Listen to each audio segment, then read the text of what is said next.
Today I'm going to talk about negative nothing. Not just nothing, but negative nothing. That means that a person is so far in the hole that it's difficult to get out. There's a lot of people in that position. Some people even have money and they're in that position. It's less about what you have in life and your monetary value. It's more about what's in here. So I have a friend. I always have a friend. You're going to hear about all my friends. And she called me the other day and she was crying, not like her, but she was so grateful that the tears were flowing. And she thanked me. She was so full of gratitude for so many people that stood with her in life. And she described the same scene that I saw when I first met her. She had no car, no driver's license, no house. They were homeless.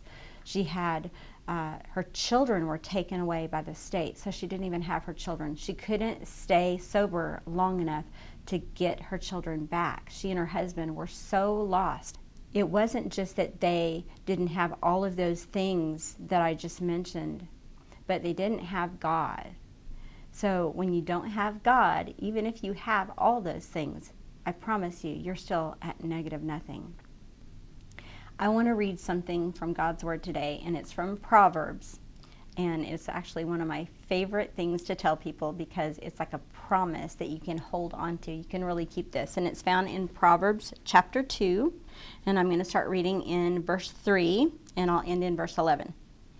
If you call out for insight and raise your voice for understanding, if you seek it like silver and search for it as hidden treasures, then you'll understand the fear of the Lord and find the knowledge of God. For the Lord gives wisdom. From his mouth come knowledge and understanding. He stores up sound wisdom for the upright. He is a shield to those who walk in integrity, guarding the paths of justice and watching over the way of his saints.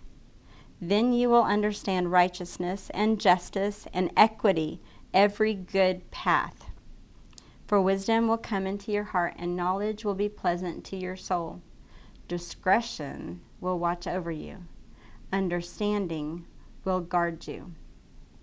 What happens when you find God is that your desires change.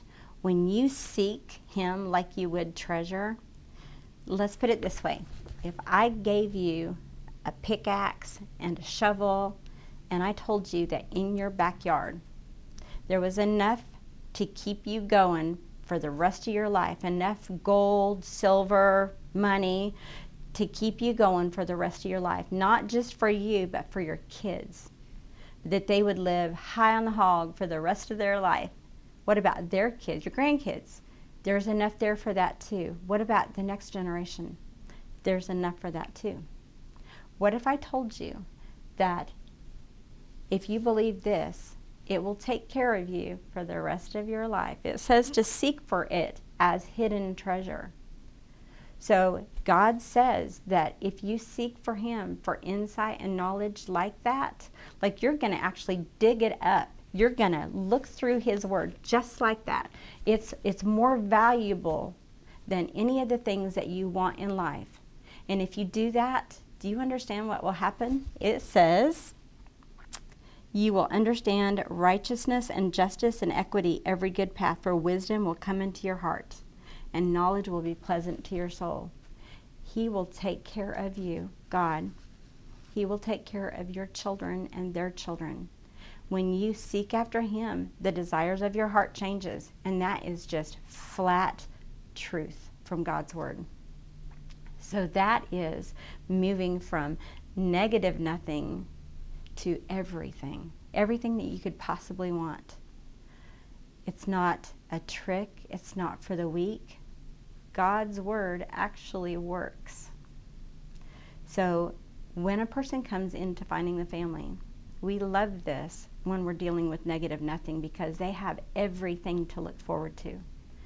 Many parents who struggle with drugs and alcohol, they come to a breaking point when they see what it's done to their kids, to their children.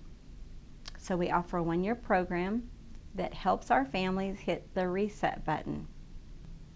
They overcome their addiction by allowing God to restore their families. And that's truth.